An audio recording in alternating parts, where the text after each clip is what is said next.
INCHIE day 23. And this is my Life Cues book that I haven't been working in, although I did do a lot of videos. Look at all that. Yesterday after I did my INCHIE, I wasn't done painting. So I was looking at this YouTube site that kind of helps you paint, I guess.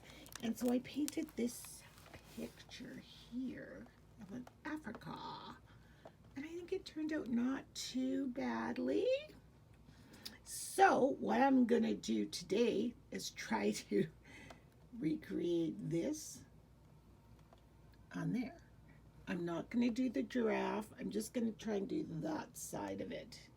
So we'll see how that goes. So I cut a circle from a pen cap, so it's about the size of my finger, and it's probably still too big. And I'm sticking it kind of left of center on my picture. And it's just going to be a mask for a second, so there it is. You see that? I still think that's a little bit too big, but whatevs. We'll make it work, right? Doesn't have to be exactly the same. So the next thing I'm going to do, I'm going to take some yellow paint, and instead of even pushing it out of the tube, these are mostly all Amsterdam paints or Liquitex. I've got a half of a toothpick, and I'm just going to put a dot of yellow and another dot of yellow, and then I'm going to clean it off, and then I'm going to do a dot of red and then a dot of orange, kind of like the prism.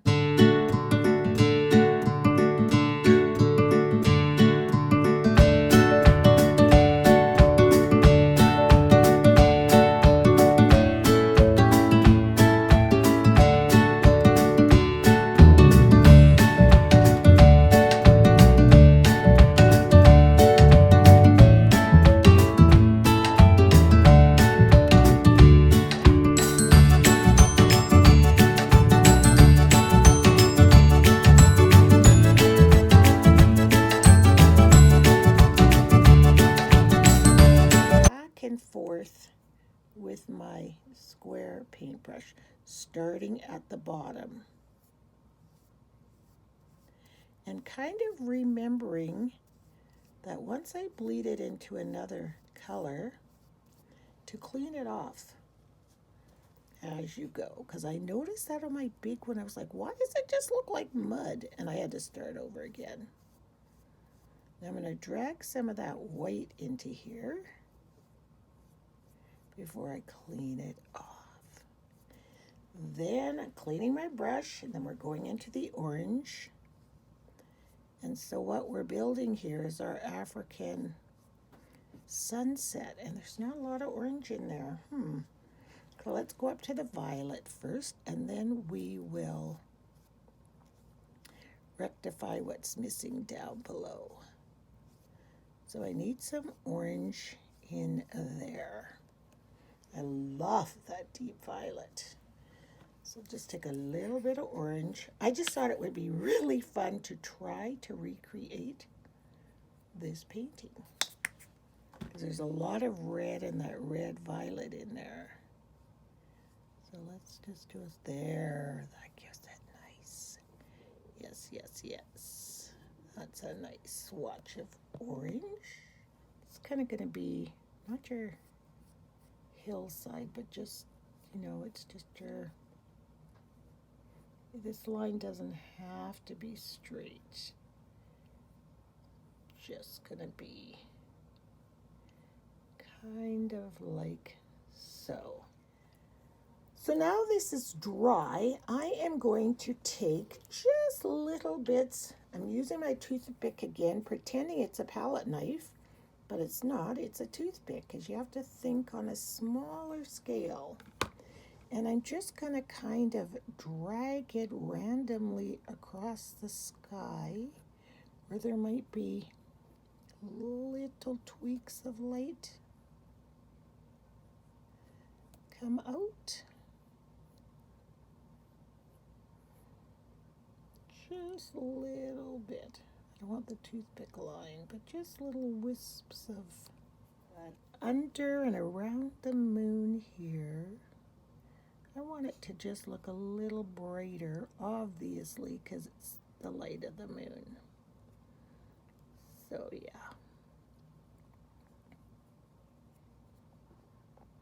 What I'm going to do is peel my little masking tape thing circle off.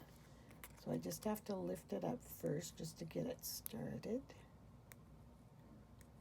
Come on. And then I'm just using tweezers.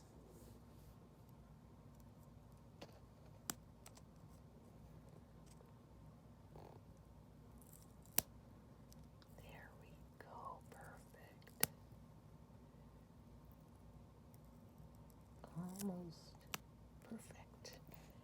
There, can you see our moon shining bright in the sky? A good old harvest moon, you know, those big, huge moons that are in the sky at nighttime. I'm gonna paint the whole thing white. Like I on purpose painted my moon white. Don't you tell my secret of my little piece of tape. Okay, so now I'm just going to take a regular pencil and I'm going to try to draw a tree. So I'm going to start on this side and just kind of make my trunk and let my branches go up and so on and so forth. So I want to get all this in here, and then I'm going to use a brush tip pen to color it in.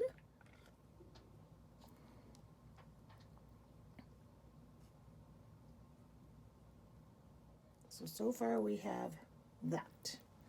And that could be finished and be a Canadian sunset, and because there's no leaves on the tree. So this is the brush. It's called a fan brush.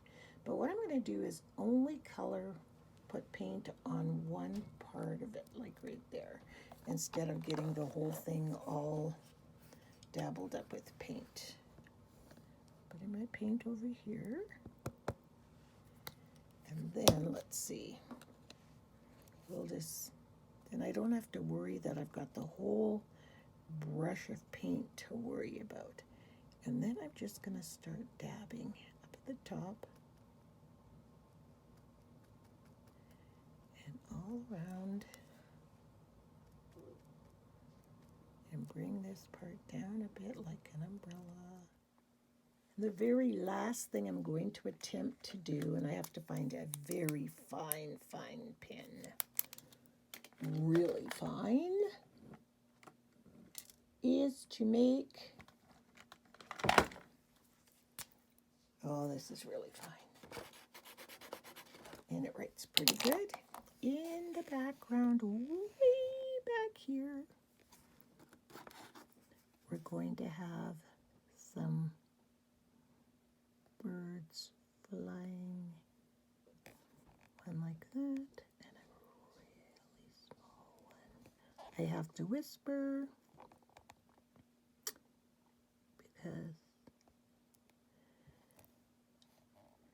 I'll put one kind of flying over the moon. There! How's that? I love this. So here is my African moonlight painting. 1 inch wide, 1 inch square. Isn't that cool? I think it turned out pretty darn good. So Richard's upstairs exercising, and then he's going to do his square. So we'll be back with that, and thank you so much for watching. The other day we had the Bohemian waxwings, and they fly down from the North Pole to here, which is, I guess, considered their south, or at least where there is food, and they come by the thousands. Here's even a better clip close-up upstairs outside our bedroom window. I came up here and it just freaked me out. Freaked me out. Because they were all fluttering and it's giving me the heebie-jeebies. But here they are. Look at them all. The dog is going crazy. Look, they're in the tree. It's like the birds. See them up in the trees? They're all over. They love these berries. Anyway, they eat the mountain ash berries or any remainders of fruit on the trees. So they were eating the mountain ash berries just outside our bedroom. So that's what his INCHIE represents. So thanks a lot for watching. I will see you guys all tomorrow. Bye-bye.